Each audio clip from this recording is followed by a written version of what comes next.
দেশের কোটা সংস্কার আন্দোলন নিয়ে সরব হচ্ছেন তারকারা, দাঁড়াচ্ছেন রাজপথে। এই তালিকায় আছেন তরুণ অভিনয় শিল্পী শামীম হাসান সরকার। একের পর এক প্রতিবাদী পোস্ট দিচ্ছেন তিনি, কথা বলছেন ছাত্রদের আন্দোলন নিয়ে। আজ তিনি ফেসবুকে লেখেন, 50 বছর আগের কথা 50 বছর আগের, 2024-এর কথা 2024-এর। এ যুগে এসে ওই একই গল্প ভালো লাগে না। কান পচে গেছে, শ্রদ্ধা উঠে গেছে।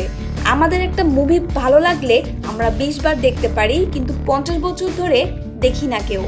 ভালোবাসার শ্রদ্ধা পরিণত হয় তিক্ততায়, ঘৃণায়। কথা একটাই, নিরীহ আটক করা শিক্ষার্থীদের ছেড়ে দেওয়া হোক সমন্বয়কারীদের মতো। এছাড়া তিনি আন্দোলনে হেলিকপ্টার থেকে পানি ছিটানোর বিষয়ে উল্লেখ করে বলেন, আরেকটা প্রশ্ন, হেলিকপ্টার থেকে ঢেলে দেওয়া পানিতেই এত মানুষের জীবন চলে গেল। পৃথিবী খুব দুর্বল, মানুষ মরণশীল। আর চাকরি আছে, কাল থাকবে না।